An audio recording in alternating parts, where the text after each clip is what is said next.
ជាបឋមនាងខ្ញុំសូមគោរពចំពោះលោកគ្រូមុំសរឿននិងសួស្តីមករួមថ្នាក់ទាំងអស់គ្នា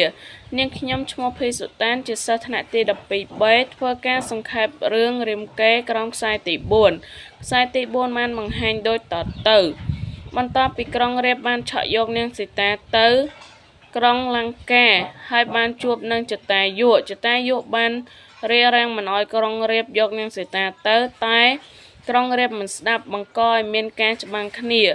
លុះច្បាំងគ្នាយូរទៅមិនឈ្នះមិនចាញ់ក្រុងរាពណ៍ក៏បានលួចហូតយកចិញ្ចៀននាងសីតាចោលទៅចតាយុធ្លាក់បាក់ស្លាប់រីឯនាងសីតាបាន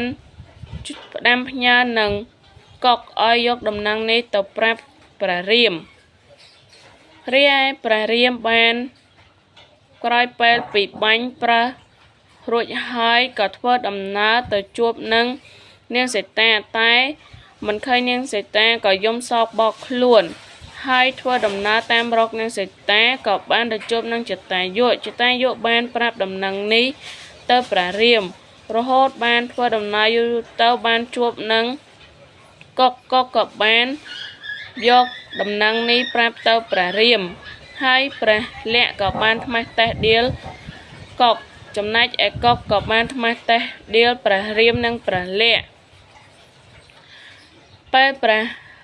រាមលើបែបនេះព្រះរាមក៏បំរុងលើកធ្នូបាញ់កុក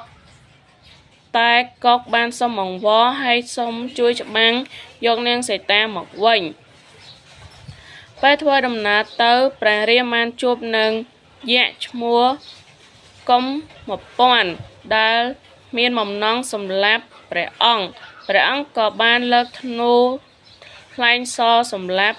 យក្សនោះទៅរីឯព្រៃហេមពាន្តមានស្ដេចក្របីមួយឈ្មោះមហង្សារាជដែល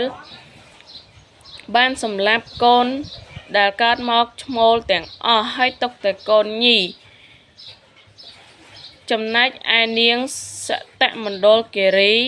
ដែលជាប្រពន្ធរបស់មហង្សារាជក៏បានសំងំនៅក្នុងព្រៃដើម្បីទុកកូនដែលឈ្មោះថាទុភីពេលកូនកើតមកធំនាងសតគិរីបានទូលមានកូនឲ្យខិតខំហាត់យកកម្លាំងដើម្បីទៅជួបមហង្សារាជលោកកូនបានធំគេក៏មានកម្លាំងមាំមួនហើយទៅជួបនឹងមហង្សារាជតែមហង្សារាជមិនពេញចិត្តបង្កឲ្យមានការឆ្លោះទាស់តែងគ្នារហូតដល់ទូភីប្រហារជីវិតឪពុករបស់គេនៅពេលដែលទូភីបានប្រហារជីវិតឪពុករបស់គេហើយក៏បានទៅរករឿងនឹងឥសីបច្ចលឹងនាងរក្សាសមុទ្រហេមពាន្តហើយក៏ទៅរករឿងពាលីដែលជាស្ដេចស្វាបង្កឲ្យមានការច្បាំងគ្នារយៈពេល7យប់7ថ្ងៃនៅពេលដែលច្បាំងគ្នាមិនចប់មិនហើយពាលីបាននាំទូភីទៅច្បាំងគ្នានៅក្នុងរំភ្នំដោយពាលីបានប្រើល្បិចឲ្យសុគ្រីពជាប្អូនយកភ្នំពាលីបានប្រាប់សុគ្រីពដែលជាប្អូនថានៅពេលដែលឈាមរបស់ខ្លួនហូរចេញមកក្រៅសុគ្រីពត្រូវតែយកថ្មទៅសន្ធប់មាត់ភ្នំតែចៃដន្យពេលដែលពាលីសម្លាប់ទុភីទេវតាបានបាញ់ផ្កាអបអរសាទរពាលីដែលធ្វើឲ្យសុគ្រីពយល់ច្រឡំថានេះជាឈាមរបស់បងខ្លួនហើយសុគ្រីពបានខឹងយ៉ាងខ្លាំងក៏បំរុងទៅក្នុងរោមតែត្រូវសេនាស្វាហាមឃាត់តាន់លុះពេលដែលពាលីចេញមកក្រៅខឹងនឹងសុគ្រីពយ៉ាងខ្លាំងទោះបីសុគ្រីពខំពន្យល់ប្រាប់យ៉ាងណាក៏គេមិនស្ដាប់ដែរហើយពាលីបានតេះក្បាលសុគ្រីពនៅចំពោះមុខមន្ត្រីទាំងអស់ដែលធ្វើឲ្យសុគ្រីពខ្មាស់គេយ៉ាងខ្លាំងហើយក៏រត់ទៅពួននៅភ្នំដែលនាំឲ្យពាលីតាមតាន់ហើយក៏ចាប់បានជើងសុគ្រីពបំរុងបកឲ្យស្លាប់តែត្រូវសុគ្រីពរើរួចនៅក្នុងរឿងរាមកេរ្តិ៍ខ្សែទី 4 មានតួអង្គដូចជាតួអង្គក្រុងរាពណ៍